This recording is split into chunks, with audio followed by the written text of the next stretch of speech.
of my C group here again. Just a little bit of small talk while everyone's logging in. Our next session is with Sue Bottrell on the 4 pillars of modern contractor management. Sue is just going to give us some very important tips around your obligations as a principal contractor. So hopefully everyone's done their capture, have logged in, and they're ready to hear Sue. Thanks very much, Sue. Thanks, Margot. Well, we've got 10 minutes to basically give you a little bit of a snapshot of the sorts of things that I talked about in relation to contractor management. I did think I would put a little bit of a technology spin on it today because we're all now in the regime of COVID, and businesses more and more are looking at implementing automated online contractor management systems, which is absolutely fine and can't encourage it enough. And because we now understand that there is a separation between the principal contractor and the contractor in terms of managing safety, you know, we can use technology to our advantage. So I guess the role of technology. So, you know, we can now have this remote collection of data. We are able to request information from contractors, get them to upload it, convenient methods of collection, rather than, you know, having it at the worksite where it can necessarily, you know, get destroyed and all the rest of it. Automated administration, tracking of dates of compliance, insurance dates, license dates, all of those things. Efficient record collection and keeping. So obviously when you need to produce records, it's all online. You've got your database there to back you up. Secure storage of evidence. Often when we're asking for information in contractor management, we're asking for information that's subject to privacy considerations, and we need to make sure it's stored properly and securely. And real-time collection of evidence. The use of technology is fantastic. Get videos, get photos, get, you know, actual real-time evidence, rather than, oh, okay, I'm going to get a whole load of paperwork which I don't know when it was actually produced. Time stamping, things like toolbox talks, swims, preparation of swims, workers being involved in the preparation of safety documentation, all of that kind of stuff. So technology is going to play a role more and more in terms of contractor management, and given that, you know, we are going to have to maintain social distancing, it is a very effective way of making sure that our contractors are on board. People would be familiar with my 4 pillars of contractor management. So the 4 elements: pre-qualification, onboarding, monitoring, and performance review. Noting that pre-qualification is essentially about establishing the relationship with the contractor, issuing clauses about who's doing what, and asking for information, confirming that they have safety management in place, limiting collection of documentation and so forth. So I'm just going to quickly touch on each of those elements and how we can be using technology simply to support those 4 pillars of contractor management. So in our pre-qualification, what we want to do is confirm responsibilities and obtain agreement from, or assurances from, our contractors that they are managing safety. A lot of people, or I'm hoping a few people, might have heard me speak on this topic before. Pre-qualification is not the point at which you request copious amounts of documentation to try and verify if your contractor is actually managing safety on the ground. It's highly unlikely that any documentation produced at a pre-qualification phase, which is usually months in advance of when work is commenced or even allocated, it's highly unlikely to represent what is actually going on the ground. So we can use efficient question sets, you know, that takes 20 minutes. We just want to ask the right things and get the right answers and obtain their assurances. Simple yes/no questions. Are your people competent? Yes. Have you identified and control your risks so far as reasonably practicable? Yes. We are perfectly entitled to rely on those assurances without any paperwork sitting behind them at this stage of the game.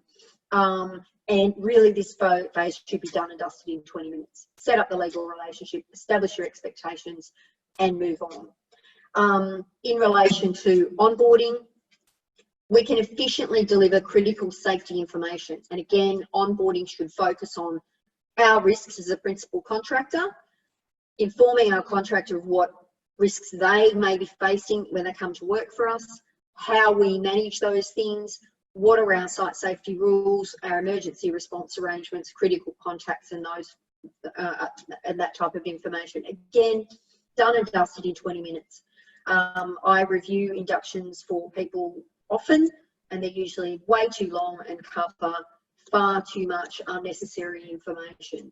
And the focus of an onboarding needs to be on your risks informing your contractors, not telling your contractor how to do their job. The next element is obviously monitoring. How can we undertake monitoring with our contractors? And, you know, again, technology enables us to do that remotely. We can utilise photographs, video, Zoom meetings, paperwork as a last resort. You know, the work done around work as imagined versus work as real has really demonstrated that often what is on a piece of paper does not bear significant relationship to what is actually happening on the ground. So our technology provides us with that opportunity to actually be on site virtually and to engage with our contractors around what it is they're actually doing. Have Zoom meetings, getting photos of them attending their inductions, or you know, toolbox talks, that kind of thing. So really using our technology to support remote management of contractors. And then, you know, looking at our performance review, how exactly are we going to go about reviewing the performance of our contractors, demonstrating that due diligence. So, you know, when we have an obligation as a principal contractor to ensure that we select the right contractors to do the right work. So once we've had them working for us, how do we collect our information to go back and make sure that they are actually managing or complying with our safety instructions?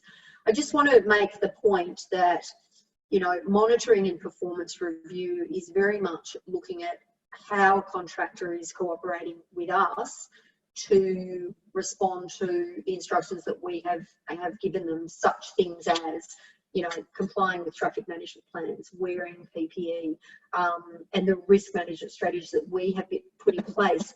It is not primarily an opportunity to be reviewing how the contractor's undertaking their work.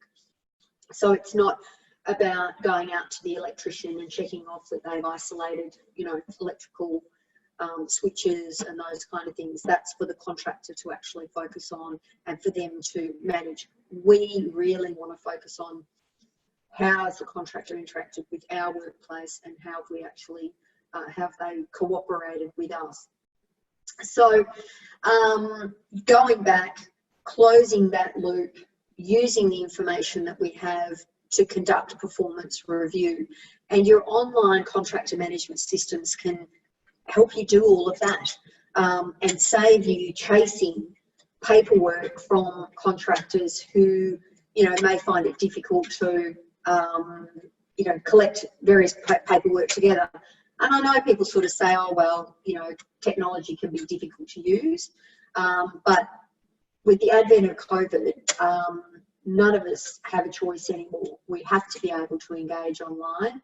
We have to be able to, exactly like this session today, utilise platforms and provide information in cyberspace and getting away from the use of paper documentation. The other thing is that obviously workplaces can be pretty hostile to paperwork in terms of writing and so forth, even getting dirt in the end of your pen. So being able to use smartphones, take photos, deliver that information, you're much more likely to get better quality data that you can make some kind of assessment around what it is that your contractors are actually doing on site. But just jumping back here to reiterate under the 4 pillars, that essentially what we're doing in this approach is ensuring that your contractors understand their obligations to manage their risks. We as a principal contractor will not be doing that for them. They have the right, we have the right legal framework put in place, making sure that we as principal contractor and contractors understand who has obligation for managing what aspects of safety. When we're onboarding our contractors, focusing on sharing the information with our contractors in respect of matters that we have control over as a principal contractor. So the elements of site hazards, operational hazards, site safety, emergency response plans, incident management, and then looking at monitoring as well, which is, again, going out and primarily looking at compliance with the information that we have delivered to contractors. We've given an instruction around wearing certain PPE on site. Are contractors complying with that? It is not a process of going out and saying, I want to see how you're undertaking your specialist work in the primary instance.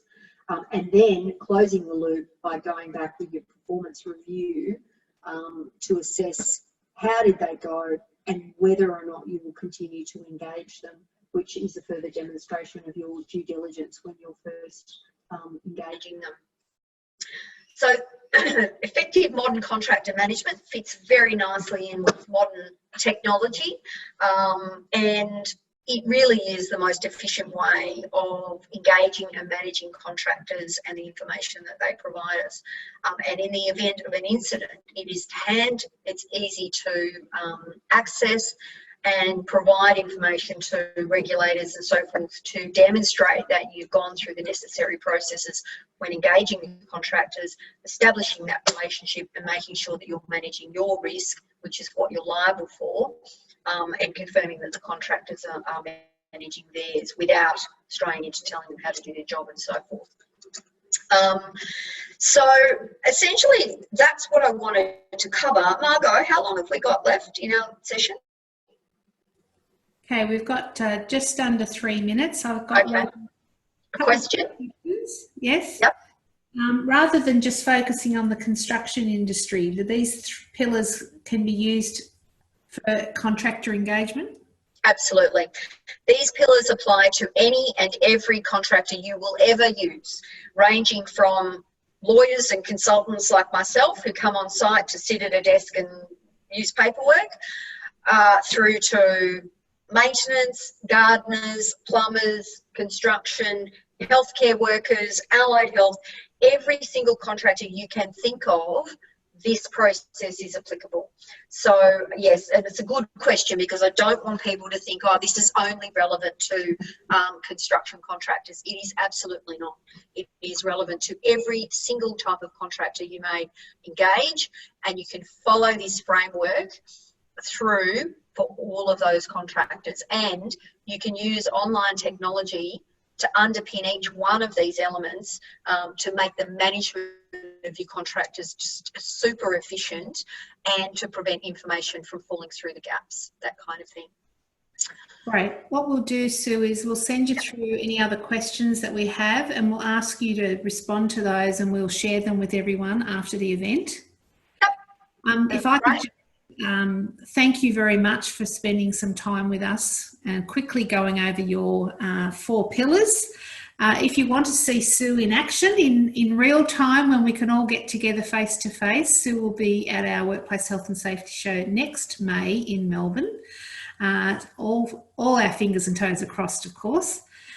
We've got a 20-minute break now and it'll give you some time to visit the virtual exhibition where there's a range of suppliers on board, from lone worker technology to materials handling to wearable technology, compliance software and telecommunications staff, all very eager to talk to you. You can do some live chats with them, you can do some live calls with them. They've got lovely videos for you to watch and some brochures to hand out. So please take some time to visit the exhibition or pop into the meeting hub and have a chat to other delegates who are online. But once again, Sue, many thanks. We appreciate your expertise and we look forward to seeing you next year in Melbourne. Thanks for having me. Well done. Thank you. Thanks, everyone.